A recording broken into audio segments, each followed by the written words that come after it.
الصلاة والسلام عليك سيدي يا رسول الله الصلاة والسلام عليك سيدي يا حبيب الله.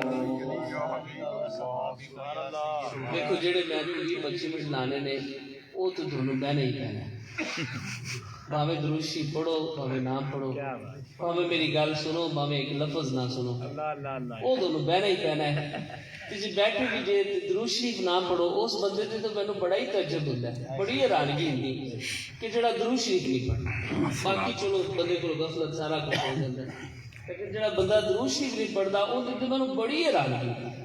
اللہ پاک خیر ہی کرے, پتہ نہیں اللہ کہڑے کماں تے راضی ہے, کیویں وہ لگا پھردا ہے دنیا تے جڑا درود شریف نہیں پڑھتا.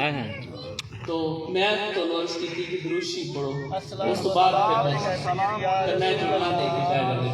الصلاۃ والسلام علیک سیدی یا رسول اللہ الصلاۃ والسلام علیک سیدی یا حبیب اللہ الصلاۃ والسلام علیک سیدی یا رحمت اللہ وعلی سیدی یا محمد یا رسول اللہ. حضرات گرامی قدر, قرآن کریم کی آیت پڑھی رب ذوالجلال نے. اس آیت میں موت اور حیاتی کا ذکر فرمایا. آج میں اور آپ مثال ثواب کے لیے یہاں حاضر ہیں. میرے نہایت ہی قابل قدر شخصیت جناب بھائی لیاقت علی صاحب دنیا سے رخصت ہوئے. رب ذوالجلال والاکرام کی بارگاہ میں دعا ہے کہ اللہ تعالیٰ ان کے ساتھ مہربانی والا معاملہ فرمائے, اللہ ان کے درجات بلند کرے, بخشش و مغفرت فرمائے. تو اچھے تھے بھائی لیاقت صاحب, اللہ پاک ان کے مغفرت فرمائے. حضرات گرامی قدر,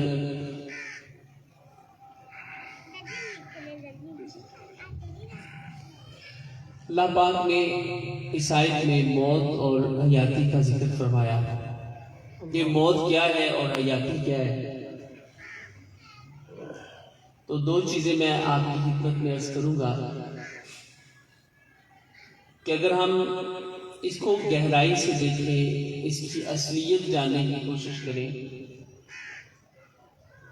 تو موت اللہ اور اس کے رسول کے در سے ہٹ جانے کا نام ہے, اور حیاتی اللہ اور اس کے رسول کی ذات کے ساتھ وابستہ ہو جانے کا نام ہے. اگر انسان کا تعلق اللہ اور اس کے پیارے حبیب صلی اللہ علیہ وسلم کی ذات کے ساتھ ہے تو وہ اس جہان میں بھی زندہ ہے, وہ قبر میں بھی زندہ ہے, اور وہ آخرت میں بھی زندہ ہے. زندگی کے لیے اس جہان میں ہونا یا اس جہان میں ہونا ضروری نہیں ہے. آپ اگر غور کریں گے تو بات سمجھ آئے گی کہ اس جہان میں جو لوگ ہیں نا, مطلب جو قبروں کے اندر ہیں, وہ بھی ایک زندگی میں ہے. وہ کیا ہے؟ وہ بھی زندہ ہے. آپ حیرانگی کریں گے, میں صرف مسلمانوں کی بات نہیں کر رہا, جو غیر مسلم ہیں جن کو سزا ہو رہی ہے وہ بھی زندہ ہے. اور اگر زندہ نہیں ہے تو سزا کس کو ہو رہی ہے؟ اگر زندہ نہیں ہے, اور اگر جنتی ہے تو وہ زندہ نہیں ہے, تو پھر اس کو جنت کی جو خوشبوئیں, جو جنت کے دروازے باغ ہیں وہ مردے کے لیے کھولے ہوئے ہیں. کبھی کسی نے کسی مردے کو پارک میں چھوڑا ہو کے بندہ فوت ہو گیا تو آپ کہیں کہ چل پارک میں سیر کر گیا, تو جنت کی طرف سے جو دروازہ کھولا گیا ہے وہ مردوں کے لیے کھولا جاتا ہے, یا پھر فرشتے آ کر جو مارتے ہیں تو وہ مردہ کو مارتے ہیں. صرف جہان کی تبدیلی ہے. اور موت جو انسان کی ہے نا, انسان کے علاوہ چیزیں فنا ہو جاتی. یہ درخت ہے, یہ جل کے راکھ ہو سکتا ہے, یہ پرانا ہو کے وہ مٹی میں مل سکتا ہے, ہر چیز ختم ہو سکتی, لیکن جو انسان ہے اس کو اللہ تبارک و تعالیٰ نے جہانوں کی تبدیلی رکھی ہے. وہ مختلف جہانوں میں رہتے ہیں. آج ہم حضرت سید غلام علی شاہ صاحب کے مزار کے زیر سایہ بیٹھے ہیں تو وہ اللہ تبارک و تعالیٰ کے ولی اللہ ہے.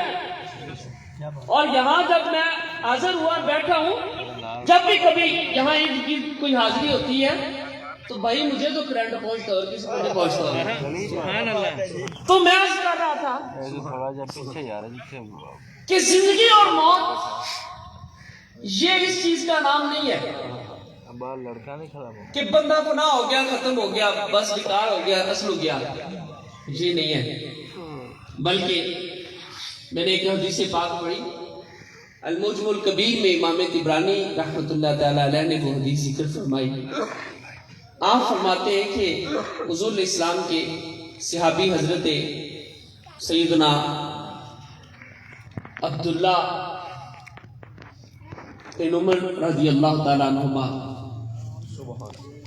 آپ حضور الاسلام کی بارگاہ میں حاضر ہوئے تو چہرے کا رنگ متغیر تھا. تو میرے حضور نے پوچھ لیا، نہ بھی متغیر ہوتا تو میرے حضور تو پھر جانتے ہیں نا کہ کون سوال کرنے والا کس خبر کے ساتھ آیا ہے میرے پاس. تو حضور نے پوچھا عبداللہ خیریت تو ہے؟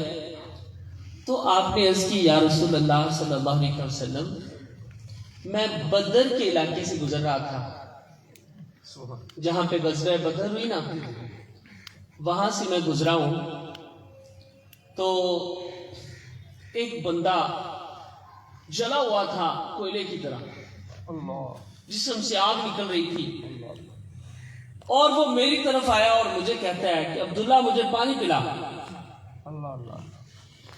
تو میں حیران ہوا کہ عربی زبان میں جلا ہوا شخص مجھ سے بات کر رہا ہے اور مجھے پانی کہہ رہا ہے کہ پلا. تو پتہ نہیں کون ہے. پانی تھا میرے پاس. چونکہ مسلمان ہے تو مسلمان جو ہے ان کے دل میں ہوتا ہے انسانیت کی قدر ہوتی ہے. ارادہ کیا ہوگا کہ میں اس کو پلاؤں، پتہ نہیں اس کو کیا ہے، جیسے جلا ہوا انسان ہو. تو آپ کہتے ہیں کہ پیچھے سے ایک آواز آئی اور اس کے گلے میں کسی نے آگ کا توق ڈالا، پیچھے کھینچ کر آواز دی یا عبداللہ لا تسقی فإنہ عدو اللہ، اے عبداللہ اس کو پانی نہیں پلانا، یہ اللہ کا دشمن ہے. تو یا رسول اللہ میں حیران اور پریشان ہوں کہ کون تھا جو مجھ سے پانی مانگ رہا تھا اور کون تھا جس نے کہا کہ اس کو نہیں پلانا، یہ اللہ کا دشمن ہے. تو پیارے آقا علیہ السلام نے فرمایا کہ عبداللہ وہ اللہ کا دشمن ابو جہل بن ہشام تھا، وہ قیامت تک جو ہی تڑپتا رہے گا اور اس کو یہ سزا ملتی رہے گی. تو ویسے تو اللہ نے پردے رکھے ہوئے ہیں، لیکن جب اللہ چاہتا ہے تو کسی نہ کسی کو یہ چیزیں دکھا دیتا ہے. تو اس کا مطلب یہ ہوا کہ مرنے کے بعد بھی انسان کوئی بے خبر نہیں ہوتا بلکہ باخبر ہوتا ہے. صرف اور صرف جہان کی تبدیلی ہوتی. جیسے دنیا پر آنے سے پہلے انسان تھا تو وہ روحوں کے جہان میں زندہ تھا. روحوں کے جہان میں اگر مردہ ہوتا تو پھر تو پیدا ہی نہ ہوتا. روحوں کے جہان میں تھا، اس کا وجود موجود تھا.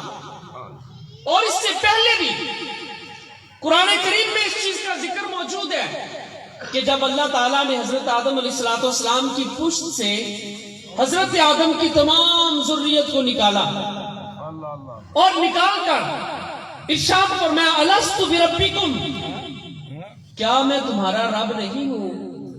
قرآن میں موجود ہے کہ ساری روحوں نے جواب دیا. کیا جواب دیا؟ قرآن فرماتا ہے قالو، سب نے کہا بلا، کیوں نہیں، تو ہمارا رب ہے. اللہ نے پوچھا الست بربکم، کیا میں تمہارا رب نہیں ہوں؟ روحوں نے جواب دیا بلا، کیوں نہیں. اب قرآن میں یہ بات موجود ہے. اس سے یہ ثابت ہوا کہ جب انسان دنیا پہ ابھی آیا نہیں، روحوں کے جہان میں ہے، تو اس وقت انسان کی 3 باتیں ثابت ہوئی ہیں. 4. ایک اس کا زندہ ہونا دنیا پر آنے سے پہلے. دوسرا اس کا سننے کی طاقت والا ہونا. جب اللہ نے فرمایا کہ میں تمہارا رب نہیں ہوں تو انہوں نے جواب دیا، تو سوال سنا تو جواب دیا نا، تو سننے کی طاقت رکھتے ہیں.